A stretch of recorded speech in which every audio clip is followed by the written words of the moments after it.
he is a specialist in failure. I'm not.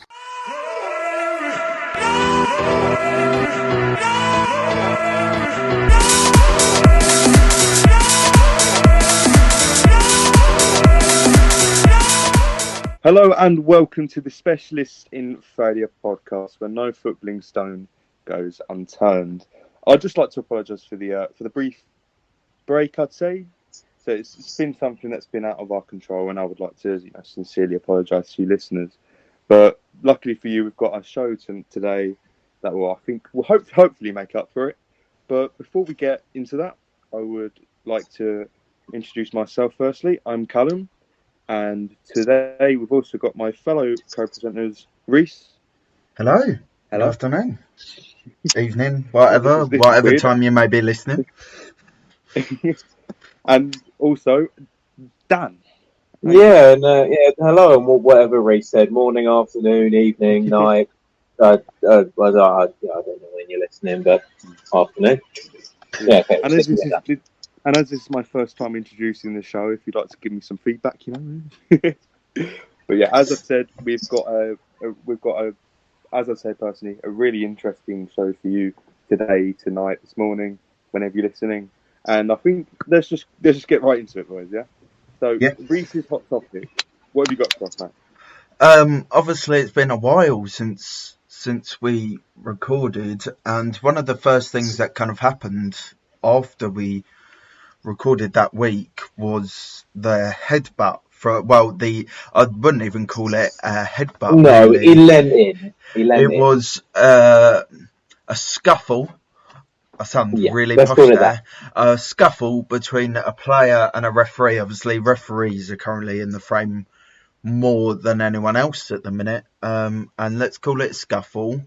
There appears to be a lean by the referee, and the referee seems to be a bit, I don't know, angry. Aggressive. Yeah. Passive aggressive. Not passive. And my hot take, not passive. Definitely Jesus. Not passive. My kind of take on it is that he's not done anything particularly wrong. I'm not really bothered by it, and I know a few players have come out and said, "What? Like, who cares?" Like, I see it as a bit of a joke. Yeah. To be honest, I just don't see it as an issue, to be perfectly honest. I think it's pressure of the minute moment. I'm sure if you asked Alan Judge, who's the Ipswich player who the referee kind of leaned in on, I'm sure he wouldn't care. I just think it's one of those things, almost like that happens in player dressing rooms. But I don't know where you two fall on it. But for me, I just don't think he's done anything particularly wrong. What I'd say is, I think I do get where you're coming from, but I think the whole point of a referee, he's there to control the game. But I guess another part of his role is, instill discipline. Make sure that the players don't lose control. And if you're a player seeing a referee undisciplined, surely that sets some sort of influence to them players, and also as well as other referees. So I think, obviously we haven't seen like massive fights between referees and players since then, but surely that could be a point that could be brought up. Referees are there to instill discipline and control the game, and then if they go and do that, you have to question their ability to surely, instill them features. Yeah, I'm with both of you really. Like, I do get the players wouldn't care, and they wouldn't give one, I'd imagine. But as you said, it's their job to control the game, to make sure that sort of thing he's done doesn't happen. That's in his job description, to avoid players doing that sort of thing and to discipline them when to give him a red, yellow, whatever. I'd argue possibly a red in that situation if he has leaned in, because in the rules that should be a red. And I don't understand why there's such an uproar about him having a couple game ban, because if a player got sent off for that, no one cares.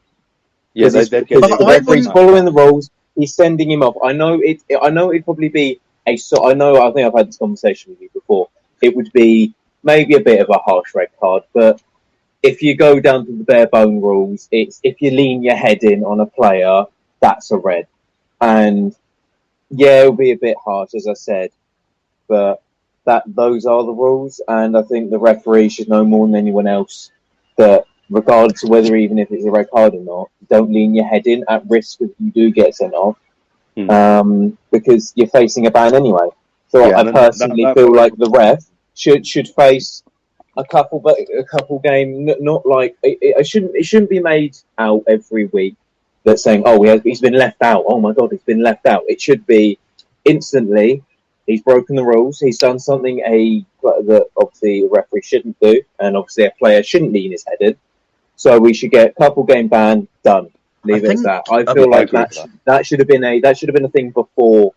I know it's very rare that happens, but I still feel like that's what it should have been in place before, just as a just in case, really. Because as I said, no one will care. None of the players care, but the bare bones of the rules is that's a red card. Lean your head in, red card. Yeah. Don't get me wrong. So why should a referee be exempt? I don't think it's a precedent we should set. Woo, the ref can go around head-butting everyone. But yeah. I don't think we're saying that. Us three people watch a lot of, lower league football. Obviously, Ipswich in this case is lower league. How often do you see a scuff where people are kind of not headbutting but leaning in? And I wonder what was said. So I'll be interested to read the report. But I just think it's one of those things. The players probably said something.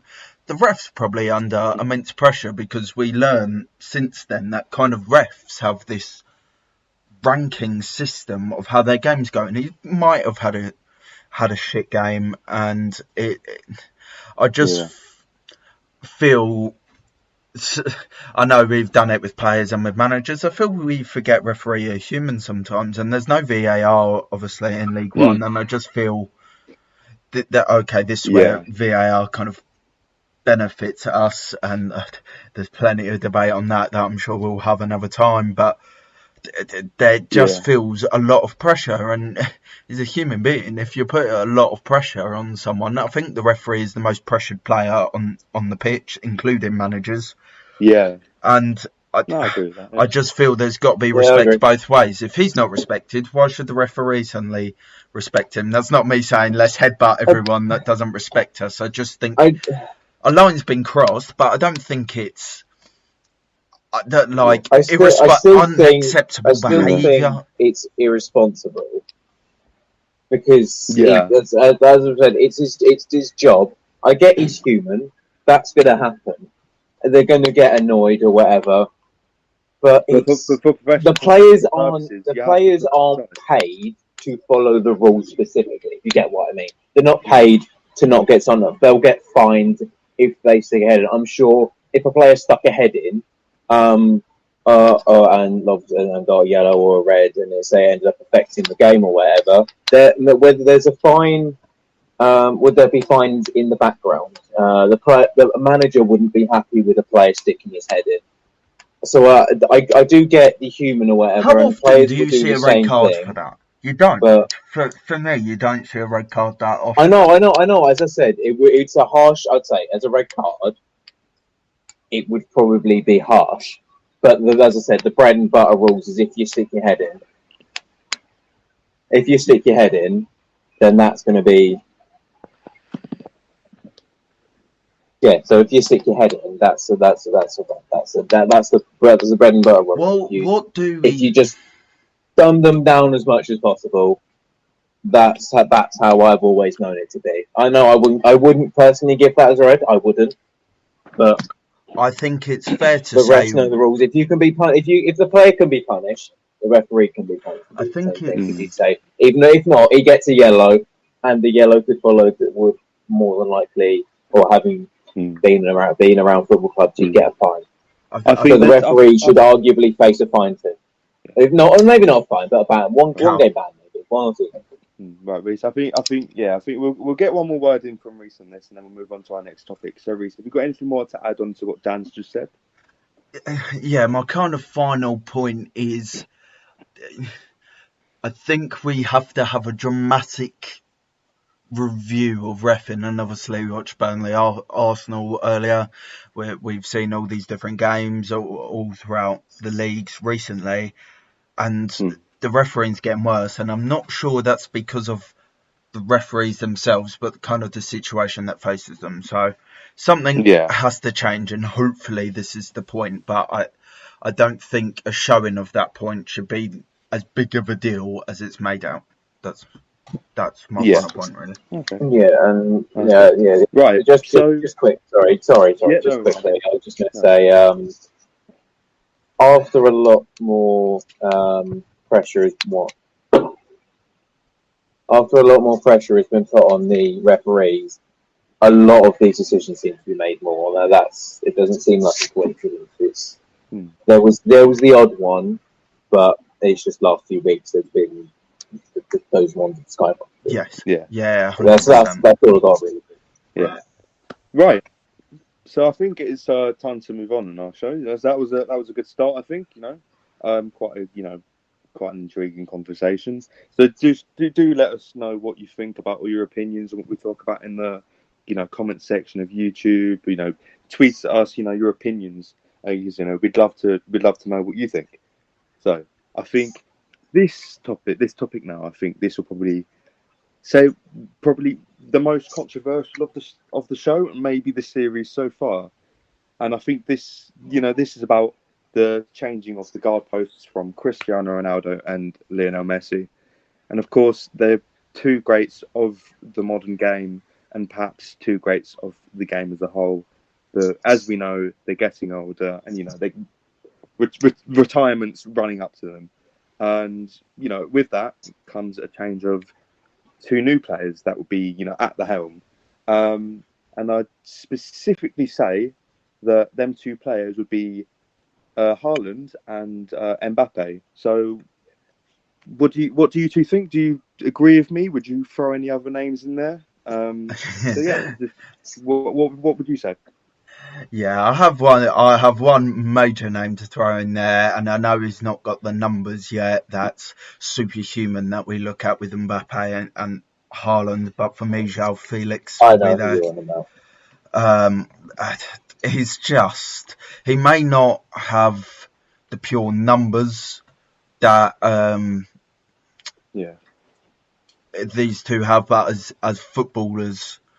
As a footballer, I just urge everyone to watch João Felix. But the sad thing is, though, I think people more look at the numbers and the stats now rather than actually going to watch a game than individual performances. If you get what I mean. I fully get what you mean. I think a big thing about this topic really is kind of the shift from the footballers that were a joy to watch, your Ronaldinhos, like the footballers we enjoyed growing up that were kind of just pure footballers, to this kind of goals assist based stat obsession. Almost not. I wouldn't even call it stat obsession, because I think you can look at. I could look at Felix and pull out some really good stats, but I think it's more the goals assists based, robot-like kind of player we're looking at now, and look, Haaland's obviously a wonderful footballer. He could fit Burnley, but he could equally fit Bayern Munich. He's so good in that way. He's quick, he's strong, he can finish absolutely anywhere.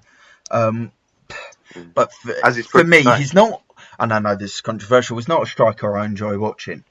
That's not because he's not an unbelievable striker and probably going to be the best in the world. I do get it. I do get that, actually, because from what I watched a few games, a few Dortmund games, he doesn't do too much, but if he gets a chance, he is finishing it. No doubt. He will get in those spaces.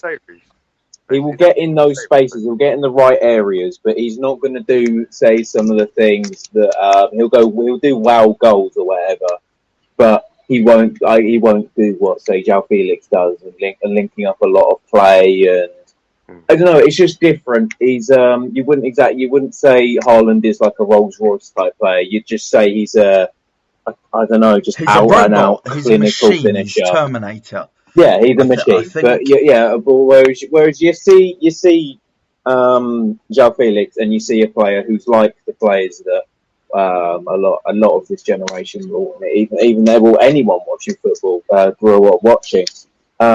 Just the ones that glide across the pitch, just make the beautiful game beautiful. If that makes sense. I do get what you mean about Haaland. We all saw Mbappe against Barcelona, and I think we all watched it with our mouths open, because what an unbelievable footballer. And that kind of is the changing of the guard right there. Messi was there watching it. I mean, it doesn't help since then.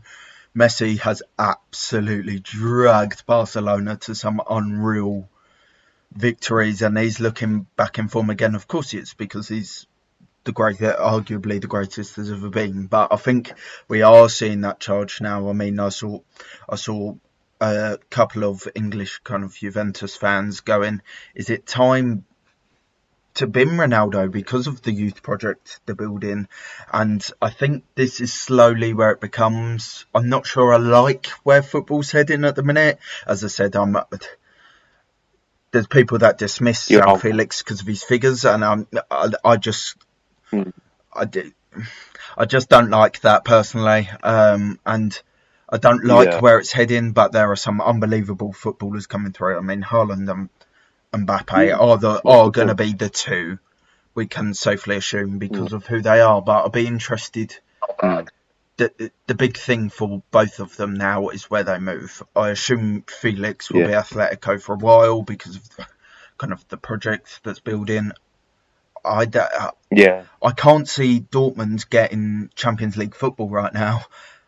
Haaland's not going to play Europa League. He doesn't have to.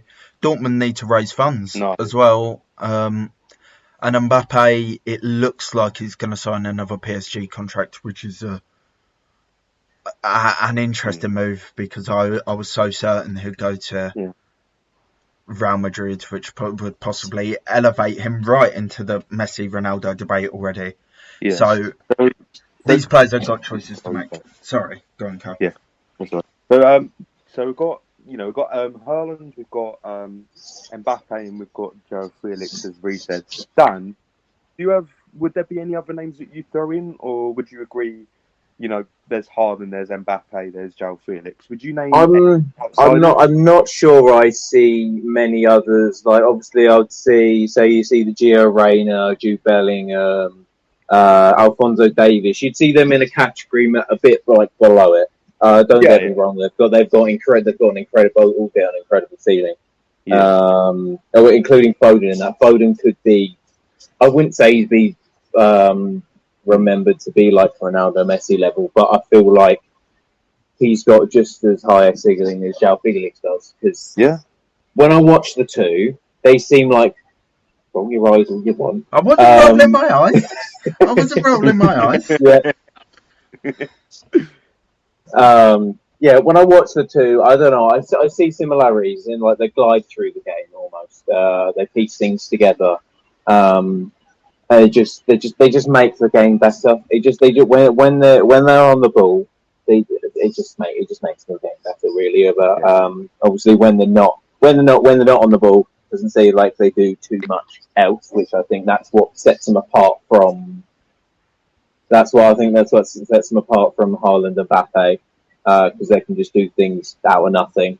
But I wouldn't say there's anyone else who I'd stick with those two. Yeah. But if we're going to talk, say slightly below, I'd probably put Felix, Foden, Gio Reyna possibly, but I feel like maybe a little bit. I think he'll be world class, but not too much more than no one else really. Is any other names for you, Reese, or would you agree with what Dan said? Yeah, I mean, there's going to be a category below. We won't. Let's get this on the table. We won't see players like Lionel Messi and Cristiano Ronaldo again. It's just not going to happen. No. But no matter what Mbappe and Haaland do, I think there will always be that category below. I'm interested in see certain defenders' development. I'll be interested to see how Upamecano does. Ruben Diaz. Ruben Diaz is another interesting one. Portugal have actually a very good squad. Yeah, of course. There's a lot of players. We can talk about in another episode. Probably we will look at the Euros at some point. I think something for me is a lot of footballers have one thing that could make them this top player. For me, it's, for example, Mbappe's footwork and his pace is unbelievable.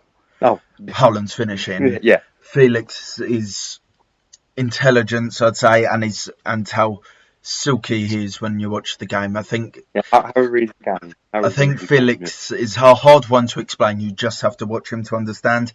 Don't watch him against Chelsea because he was playing left wing back. But had to get that. Yeah, that's not the best example. But that's not a good example. But I right now, I don't see anyone close to those three. I think there's players that can reach it. I know we're discussing Harry Kane later. That might be an interesting one. I'd argue right now Lewandowski's there just because of how good he is. But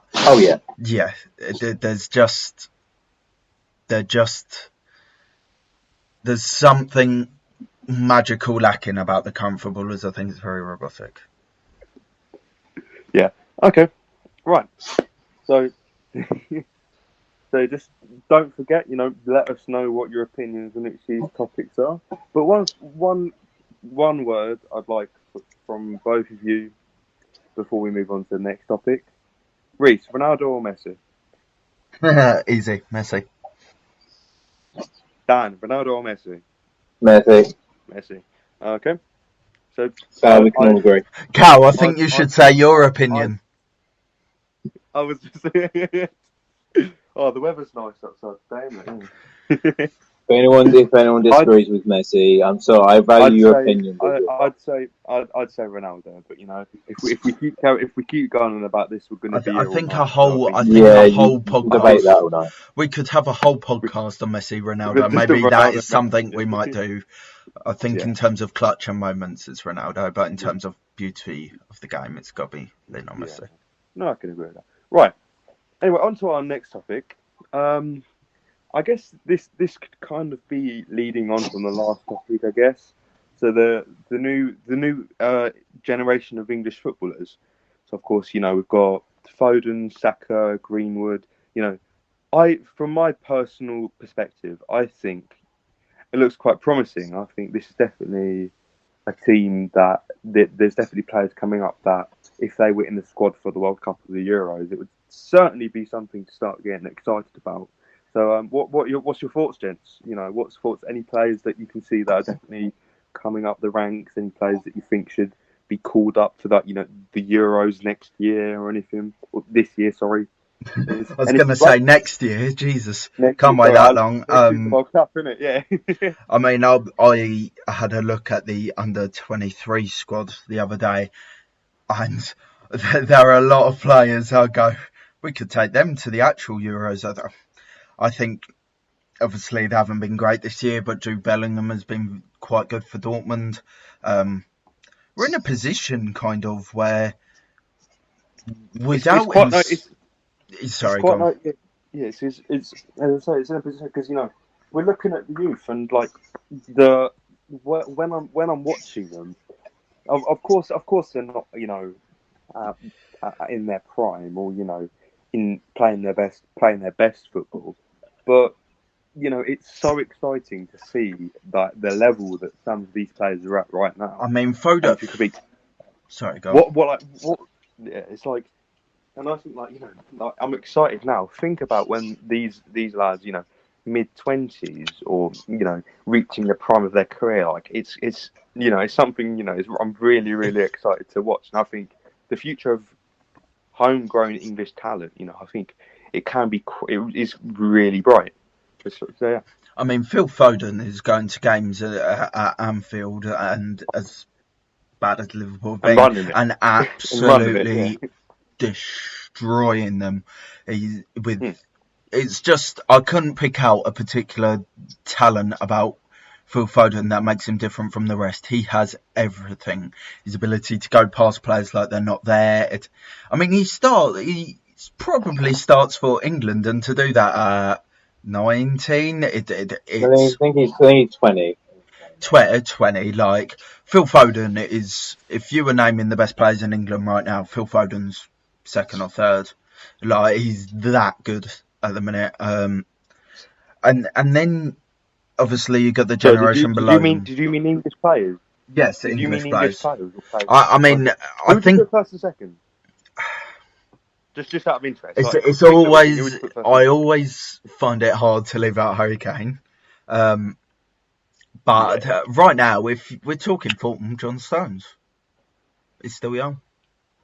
As carry on anyway. As is Jadon Sancho. I can see Dan rolling his eyes now. But no, look, then the next generation is very young. It's very bright. I think it's a little bit of a shame that we don't have proper elder statesmen in the team that can kind of drag them through, like your Gundogans and your Bernardo Silvas do for your Phil Foden. I mean, Saka looks very good, but I think he could be sacrificed due to his... I think he's a victim of having too many positions. Yeah, he's a victim of his... he's a victim of being good in multiple positions. He's just a victim of his own ability. We have too many wingers and right backs. It's really annoying.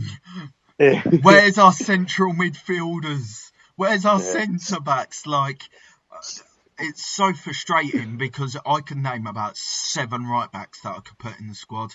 I mean, Luke Shaw, by the way, this season, unbelievable. And yet we're talking... if he keeps this up, he deserves a call. There's so much... He has to start. Young talent. I mean, I'm a huge admirer of Mason Greenwood. I think people will talk about him in the way they talk about Messi, where you can't defend against him because of how much he has in terms of he can hit the ball hard, he can finish well, he can dribble past, he's a good crosser of the ball, he can fire from distance, he can shoot with both feet. But Greenwood doesn't touch the England squad right now. And there's just so much talent, and I almost feel like Southgate is kind of suffering because of it. It's almost too much choice because we've got so many potential generational players. It's very hard to fit them in a team. I feel like we're kind of sleepwalking into another England golden era. Obviously, they failed for different reasons, but I think that there's a potential struggle there because you have so many young players, and we know in tournament football, we know in football full stop, too many young players and the game can kind of come away from you. Yeah. No, I completely agree with the point. But, it's, I guess at this point we can't really gamble, for a full youth team. Obviously, as you said, about the players that can carry, not carry, but if I don't know the word, but it's in help the youngsters with the games, because I think that's quite unfair because I'd say Harry Kane obviously could on his day. Don't get me wrong, I think Phil Foden can carry people through games. I just think it's a very hard. Yeah. I just think it's very hard to fit. Not the same player, because they're all different players in the same right. But I think you have a lot, like Reece James, like your Phil Foden, that's a bit fast, skillful, can put the cross in. Like, it's all very same, and it'll be interesting. There is absolutely every reason to be excited by our youngsters and by our squad, but I don't think people appreciate how hard it might be to get to rise up to that occasion. Right. And I think there's another name that's been missed out so far, and obviously some of my Chelsea bias might come into this. Mason Mount. Dan, do you want to take this one? Again, he's one of those who's a victim. Yeah, I was going to say again, he's one of those that's a victim of there being too many options. Because if we didn't have that many options, arguably you'd say he started. Which Mason Mount starts for me. Fairly easy. Yeah, I still think he starts. I still think he starts, even though we are sport for choice. I do think. Although this is. But I feel like he's one that could be sacrificed. I don't think so. There's another issue now because Mount is not winger, but he's playing as a kind of attacking midfielder for.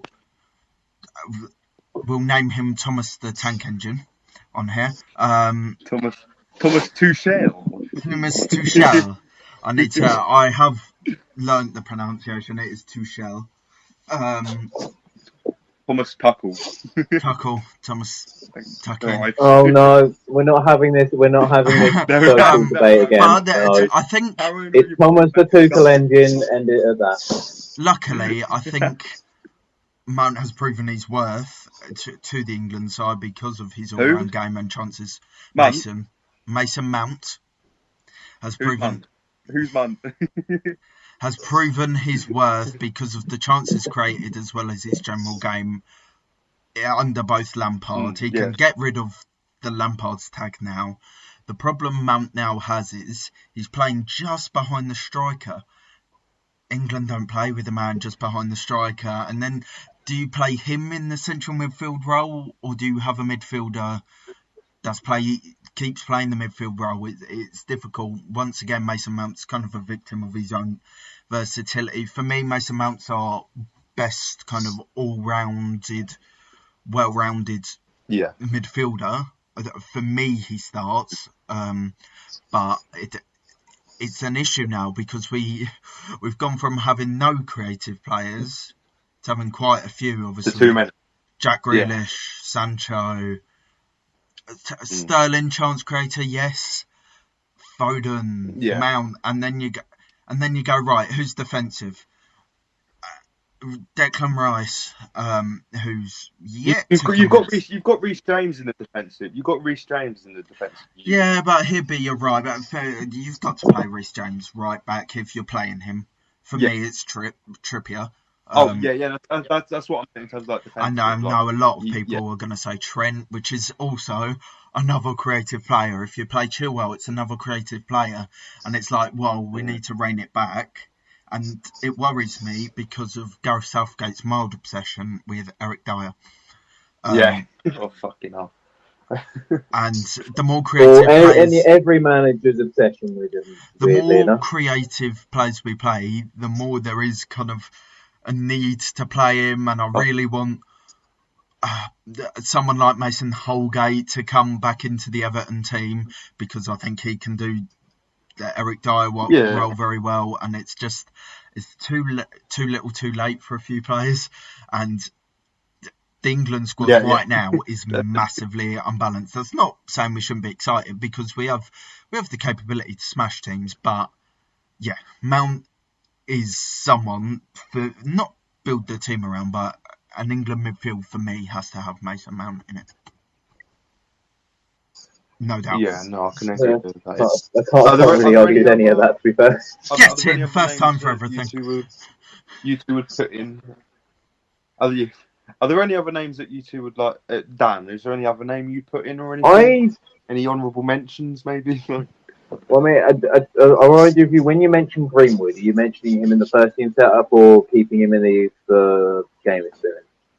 Greenwood can't. Because you just can't put Greenwood in the Euro squad. You just can't. You've got Rashford who can do both. You've got Kane. You've got Calvert-Lewin. Another youngster. Yeah, which honestly was just checking because if you'd say throw him in, then I'd disagree with you. But if he's one of those, he's got to get more match experience. I mean, it seems so weird not including Rashford in the youth debate anymore. Like, I keep forgetting. Like, bloody Rashford. He's still so young. He's still 22, 23. It's unbelievable. 23, like the other week, I think. Yeah, but you forget how young he was when he first got given that start. Yeah, he was only 17. Wow. But the thing is that he's not even included in the youth players anymore. It's just you forget how young he is, and especially because he's 22. now he's like one of the first names on the Manchester United team sheet. I think an interesting. Not one of the first. He is. I think Sancho is another one where we just go, right, he's in the squad, and it's unbelievable because of how young they are, and it's credit to these players. Oh yeah. There's a few, for me, both the Leicester boys, Justin and Barnes, had good cases. Obviously, they've not got long-term injuries. That's what I mean. We talk about Rashford kind of being the elder statesman. He's not, and he's going to be inconsistent, and that's kind of sums up my point. But another one, James Maddison, obviously comes into the conversation. But for me, honestly, people can do this when they get home. Try and look at all the England players, kind of ones that are on the cusp as well, like Godfrey. And please pick your 23-man squad, and you understand how difficult it is. Because, we do this right. Who you take into the Euros? And then you go, this will be easy. Him. And then you just run out of space. And then you're like, well, it needs to be a bit more balanced. It is honestly impossible. It's either that or you go, well, Rashford, you got Sancho, Sterling, and then you just think of a few. I'll use them as builders. You'll probably see Foden, you'll probably see Mount, you see Dyer, right? And you're like, Maddison, you should get his back in for. You can't do Foden, Maddison, Grealish, probably. Oh no! I'm not saying that. I'm just saying he's in. Obviously, he's in the question to be in the squad, no doubt. Yeah, and even I'd say if Harvey Barnes didn't get injured, I'd think he'd be in for a shout, just as a backup play, maybe in the preliminary. Yes, Harvey Barnes. Happy Barnes. If you did that for England, I would not complain. I would meme it to the end of Harvey my life. Barnes has only ever been referred to as Harvey Barnes, by the way. It's never Barnes or Harvey. Harvey Barnes. It's always Harvey Barnes. That's just something to leave you on the viewers' thoughts, because that's a big thought. Anyway. Right. So I think that was a pretty good topic to go over. I think but now debate on moving on, I suppose.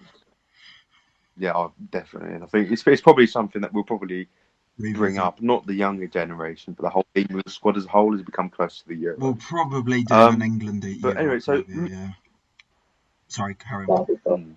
Yeah. But yeah, so moving on, I think this is quite a big topic that's on quite a lot of people's minds. I think this probably applies more to one player than the other, considering the amount of success that one of the other players achieved at their club compared to the other one. But Harry Kane and Mohamed Salah, both great players in their own respective ability. But is it time for them to move on? I think this, in my personal opinion, I think this question is definitely more focused on Harry Kane, because if you look at him, he's won Golden Boots throughout all tournaments, but he's not won a trophy. And Mohamed Salah, I still think he can perform, a high level. But with the Liverpool squad at the moment, can he and also Harry Kane, can they afford to stay at their clubs? Like, what do you think?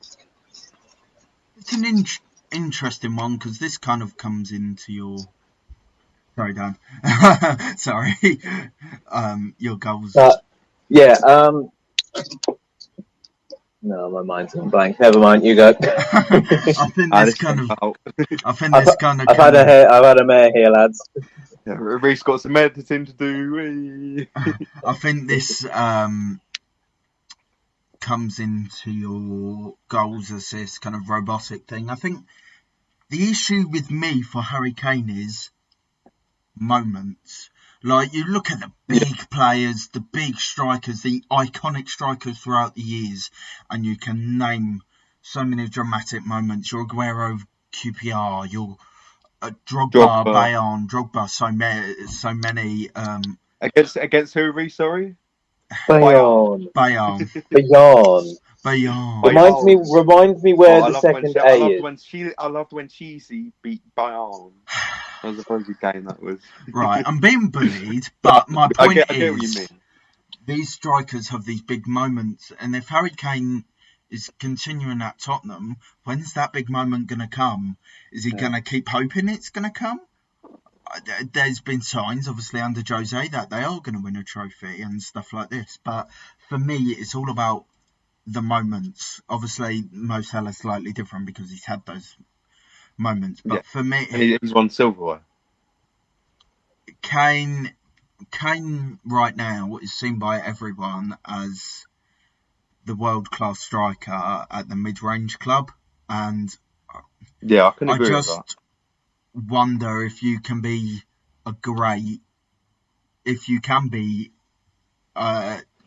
kind of completed as a world-class striker at a mid-range club, because you've never proven yourself at kind of that high standard. I have zero doubts that Harry Kane can do that, but it's a matter of if he does. He said in interviews he's not afraid if he has to, but I'd be very interested, because right now, in terms of Harry Kane, he's kind of just there. Do you know what I mean? He's not. I think we remember the Spurs documentary where Mourinho said, "I will help you explode to get Messi, Ronaldo levels," and Harry Kane is capable of those figures. But right now at Tottenham, not so much because of the downfall of the team, but as a player, he's just kind of there. Harry Kane needs to be higher. And this maybe comes on to the Mo Salah bit as well. Right now, Liverpool are there, and maybe he could look higher because of the standard of player he is. But even this debate kind of fires mostly on Harry Kane. Does Kane need to leave? Need to? No. Should he? But if you were Harry Kane, in your own opinion, would you leave? If you were him, would you leave? I think I'd give it just because of the allure of Jose Mourinho and winning. I'd just see it out, I think, but I'd certainly not be turning my nose up at many offers as he was under Poch. That's for sure. Yeah, obviously, again, under Poch, he wouldn't. There'd be a bond there, so he wouldn't really entirely want to break. So I guess that personal thing. It's a personal tie to the club comes in, so I'd imagine that is quite a big factor as to why he has stayed. Oh, absolutely. There's no doubt about it. Yeah, that's probably one of the only reasons why. Because obviously, he'd want to drive his the home club forward, but I guess everyone gets to a point where, as a player, even you see managers going on speaking about things, or you see players doing it constantly, but there's no reason as to why he shouldn't. But you'd have to go somewhere which is guaranteed trophies, and the teams that are guaranteed trophies, say even like say Madrid has been heavily linked a lot. They'll be looking at Mbappe. They'll be looking for the future. I know Kane isn't exactly old. The only sides that are guaranteed to trophies right now is Manchester City. Right. This is not even Bayern for me. Bayern for me. Obviously, I've watched them quite a lot over the past few weeks, and they're just not in a place where there was last year in terms of unbeatable. The only team you look at as a force right now is Manchester City. Would Manchester City be interested in Harry Kane? I assume so. Would they prefer Erling Haaland? I assume so. Yes. That's the issue. And then Harry Kane's injuries come into play. Who is going to want to take that on? It becomes tricky waters for Kane because, kind of as it is with so many players, as it is with your Haaland, Mbappe, possibly even your Felix, their next move, it defines their career. Whereas Kane's career is not to be rude, already been made. He's already been made. He's already had his career. He's basically been at top. How old is Kane now? Anyway, sorry, like I can't remember how old. 27. I don't think he's that 28. Is he not? No way. He's He has been been around for a around bit. He for. is 27. He is 27. Fair Yeah. play. Yeah. I thought he was So he's younger. not exactly old, but I mean, if you're building his own personal, like his own ability, I think, yeah, obviously his goal stats. If you look at Harry Kane as an individual, I think you could go, yeah, definitely you could definitely see how he's got them stats, how he's got all them goals. But I think when you look at Tottenham as a whole, and how, like, the lack of silverware. Of course, silverware is not everything in football as a whole, but as in the Premier League, and It's how you're for remembered. a player like that, yeah, and no, everyone's just going to remember him as that good player that won fuck all. That is how but Harry Kane is known as right now. If I went to Germany and asked who Harry Kane was, he's a Spurs striker. he's that Spurs player, yeah. Like, that's Spurs? it. That is how Harry Kane. Tottenham Hotspur, yeah. That is how he's Guten Morgen. known as right now. If I ask them how, like, there's just nothing there right now for Kane, and he's the player. We've seen it. His passing ability is the best of any striker I've seen since I've been alive. Yeah. His finishing is as good as there is. It's He can just score any goal. Penalties as well. His penalties are underlooked. But I could name players' ability who we'd look back on and go, they're just kind of that player. They're just kind of that player that could have done more, and Harry Kane possibly deserves more than that. It's a shame, really. Obviously, I've said my view. If you two were Harry Kane, would you go? I probably would say if I was him, obviously, I don't know the emotional attachment he's got to the club, but if I was thinking about purely my career alone, I think it's best for him so he doesn't just run, so he isn't stagnant, he doesn't stay where he is, he's able to not kick on, but I mean as in because he can't really get much better. I mean as in just for being well known as one of the greats, he should be, regardless of trophies, he should be, but for my own career and pretty much just for my own career, personally, if I'd been putting out those performances every single season, year in, year out, injured or not, he's up there for Golden Boot. I wouldn't want to be at a club that's not really going places. You won't want to be at a club which isn't going to do much. I don't believe Spurs up. I agree with Dan, and I think what I think, Reece, was you going to say? Like, I think he's in danger of being overlooked, if you get what I mean.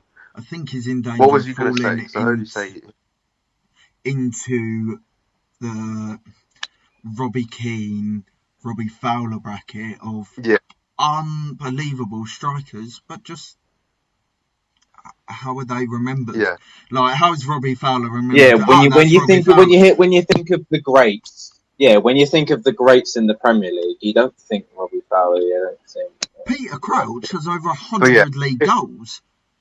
Is he remembered as one of the greats? Emil Heskey has over 100 league goals. What's he remembered for? Misses. Like KSI. Yeah, KSI. That is like there's so many players that fall into these categories. Andy Cole's the second highest Premier League goal scorer of all time. How's he particularly remembered? He's not as one of the greats. No, he's not. He's just not. But I get what you mean. Yeah, Kane has and will. Kane will and has fallen into that category. Kane is in that category. And I think he'll probably be either side of Shearer, just by a few. But how will Kane be remembered? I'm not sure. It'll be one of the greats right now. So I'll be interested to see where Tottenham go now. They have a big season, next season. I think this season, I think they'll win the Carabao Cup. To be honest, I think Jose might be in that position where he can't afford not to. Imagine if they get the Europa, I think that'll be big for them. But next season's the one for Tottenham for me, where it's do or die, not just for Tottenham, but for a few careers, including Kane. Yeah, I think I can definitely. I agree. I agree with both in this topic, and I think it is one that I think is majorly, control. This topic is more control that Harry Kane rather than Mo Salah. Would there be any quick words on whether you think Salah should leave Liverpool? Just give me a few words each of you, so you know. I don't think so, but obviously he's one of those you wouldn't see him play. I don't know if you'd see him playing Europa League football. Yeah, but he's obviously he's been at the club a few years.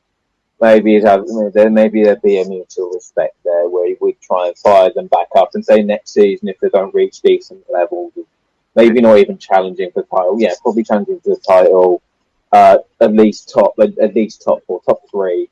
Then I think it'll probably be. And if they don't win any trophies by then, if they're not competing in trophies, then it probably is time to shift. Anything from you, Reece, on Mo Salah? I think his agents are making too much noise for there not to be some level of interest in leaving. I think if one is to leave of that famous Liverpool 3, it will be Salah. Salah could play anywhere he wanted. It's that simple for me. And if he wants to play for somewhere else, he will, because he is one of the best players in the world. Yeah, that's very true. Yeah, right. Can't argue with that. Nothing else on this topic then? I think it's time to I think we covered it quite well. I think we covered that. And I think this is the last topic for this morning, this evening, this afternoon, whenever you're listening. So yeah, I think this topic is not as heavily debatable. This is more personal, and I think this is a nice ending because we've spoken about the future. So we're talking kind of about the future when we were younger here. So, I think this topic, footballers that made us, or the first footballer that made us fall in love with this beautiful game we know as football. So, I think I'll go to Dan first. So, Dan, have you got any footballer that you could look at and say, that's the first player that made me fall in love with football? Can I put 200 quid on this being a Liverpool player? No, honestly, it isn't. Oh, right, okay. Obviously, I just see a lot. Yeah, personally, I just lockdown rules. I'm not taking that. Personally, I wouldn't say there's any specific one player really. If there was any inspiration, almost, I'd put. If you had to name one. I'll just not really a team, not anyone specifically. I just say a lot of the top keepers. Maybe more of the underrated ones, but say your Joe Harts, say Pepe Reina, Mark Schwarzer. I like just watching those sort of players who didn't exactly set the world alight. As in Joe Hart in his prime. Yeah, but Joe Hart now. No. I mean, as in Mark Schwarzer, you think back at the great keepers, you don't really think of him. But say if you saw compilation on series stats in the Premier League, quite good, aren't they? Yeah. But I wouldn't say any of those. I wouldn't say any of those specifically, but just play just a lot of just. I don't want to seem like it's a cop out or anything, but it's just a lot of the goalkeepers that I've able to watch. And even I know I mentioned not any Liverpool players specifically, but even watching Alisson, some of his techniques when he's flying out with one-on-one, personally, that's helped me even now. That's helped me a lot now. Yeah. And that's probably one of my strengths now. But going back to you were saying about the underrated keepers. What about? I'm surprised you haven't said Edwin van der Sar. Yeah, I was thinking Van der Sar.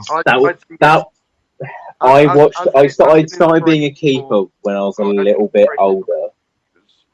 I'd say between Edwin I'd say with goalkeepers in the Premier League, I say it's between Schmeichel Senior. I can't remember his first name. I can't remember. Peter. It's Peter, isn't it?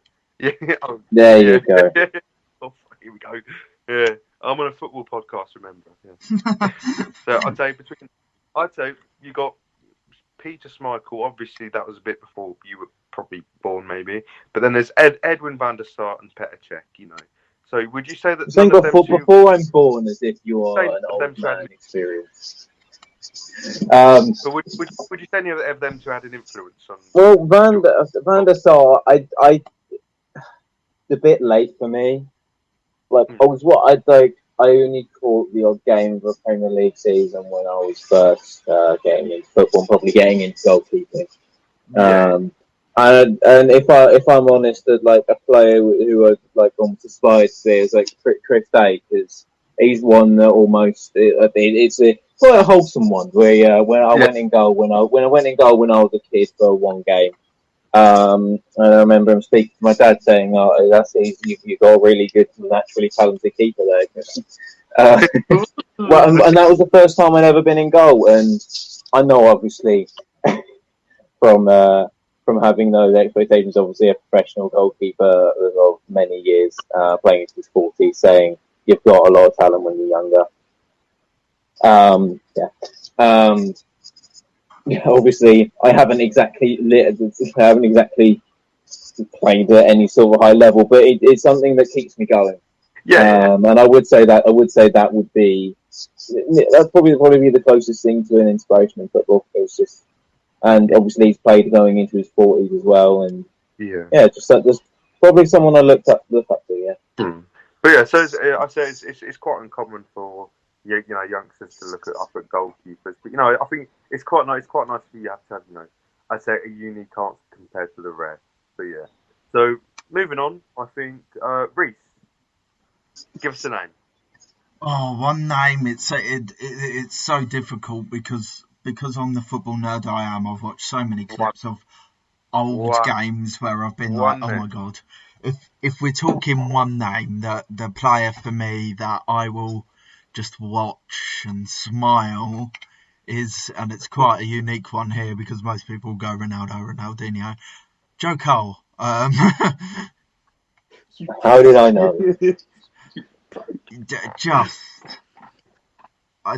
Reese, I'll give you a chance to pick another player.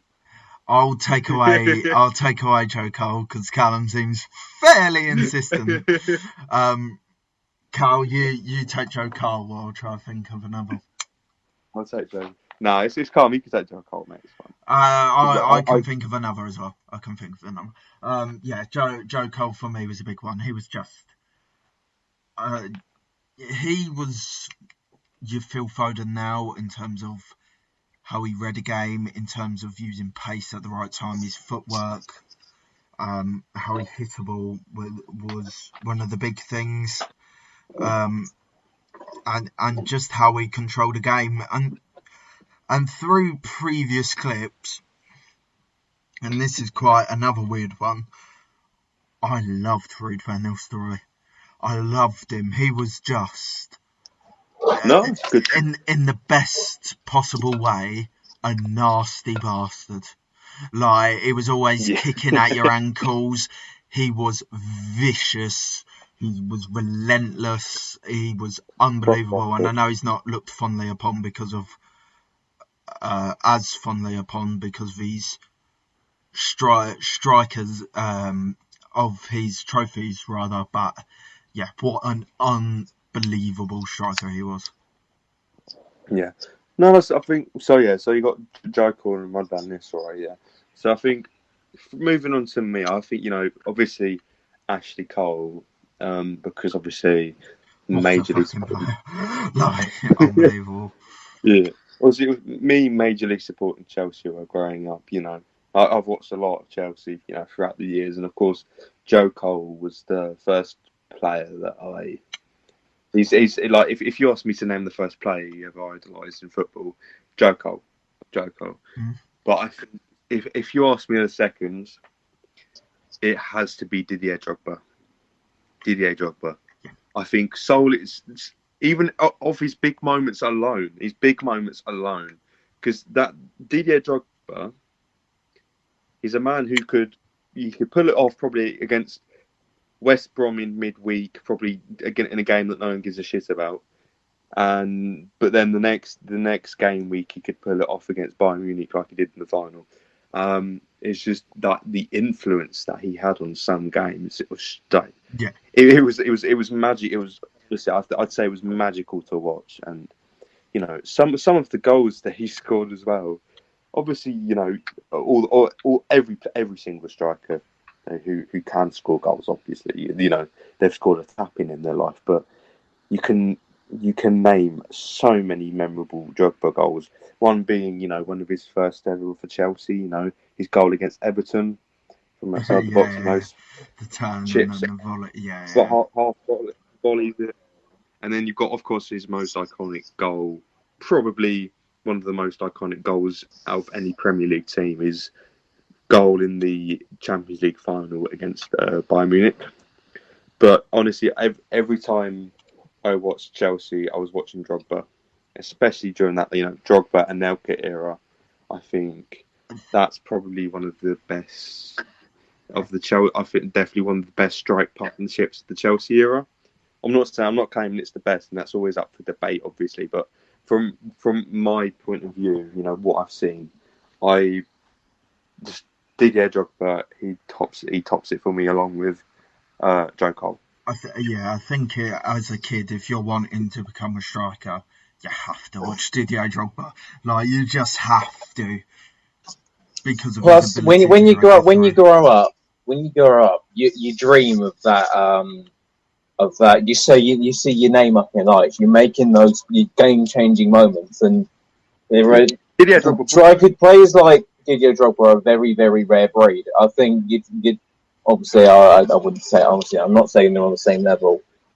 But when you think about the type of player they are, that he is as rare as a Ronaldo or Messi kind of figure for a team. Absolutely. Because the influence you see that he had on games, obviously, as a kid, you grow up and you see your name up in lights. You think, wow, I want to do that. I want to make that sort of impact on the game. Yeah. I want to be what everyone's talking about in years and years on.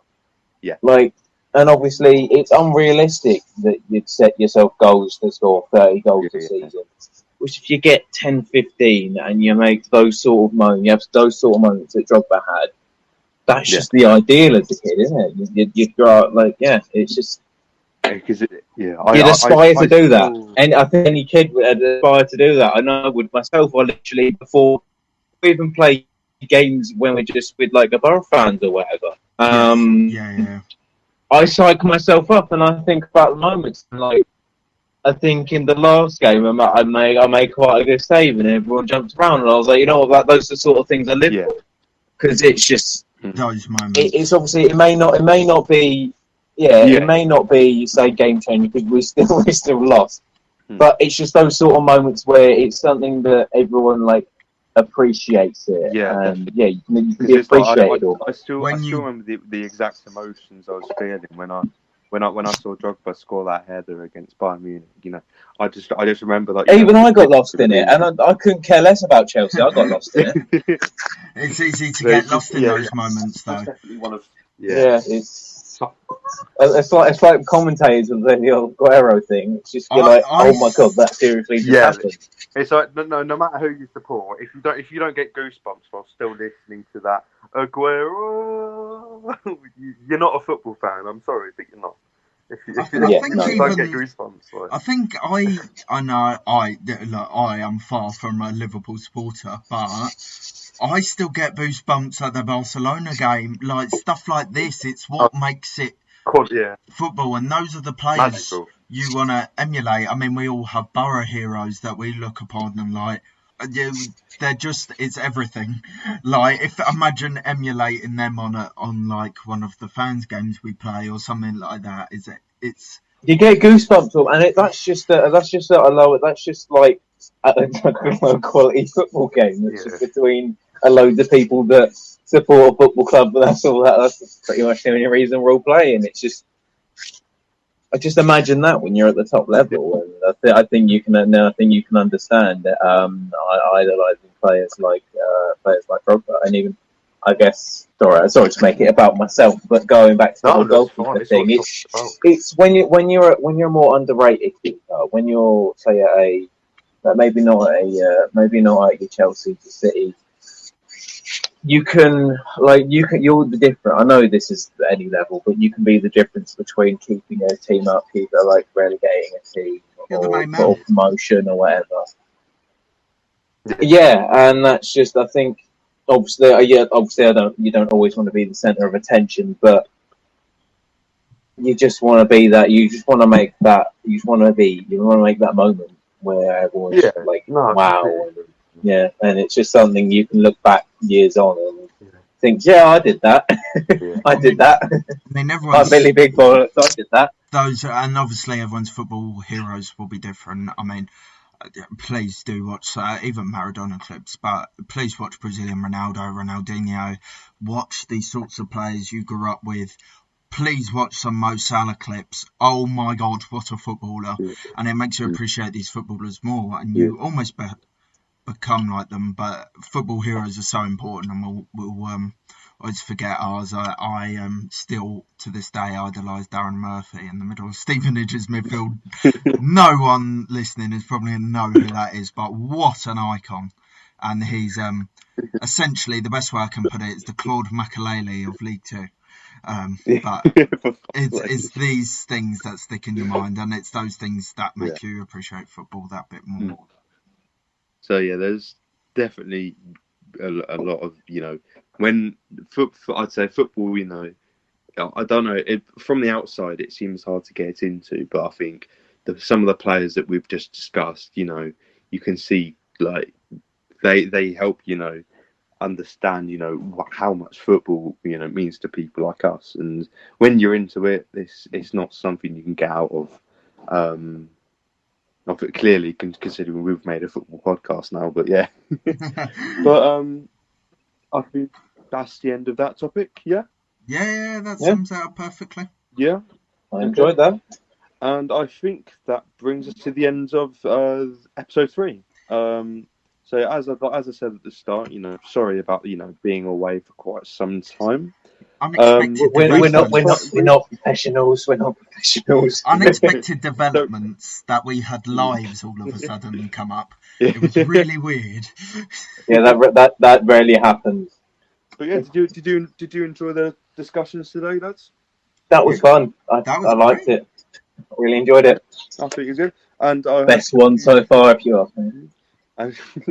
And I hope all of you listening at home or wherever you are, out in your runs, out on the way to work, at work, if you want, listening on, Spotify, YouTube, Anchor, or your other preferred platforms. We're worldwide. So.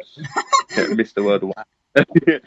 But yeah, I hope that all of you enjoyed listening to this episode of the Specialists in Failure podcast, where no footballing stone goes unturned. And we will see you in 2 weeks.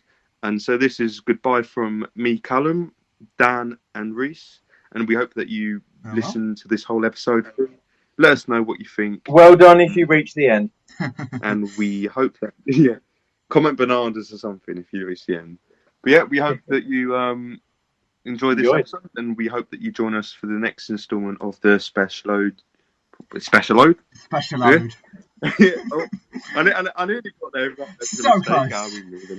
So I hope that you enjoyed listening to this new episode of the Specialists in Failure podcast, and I hope that you can join us again sometime.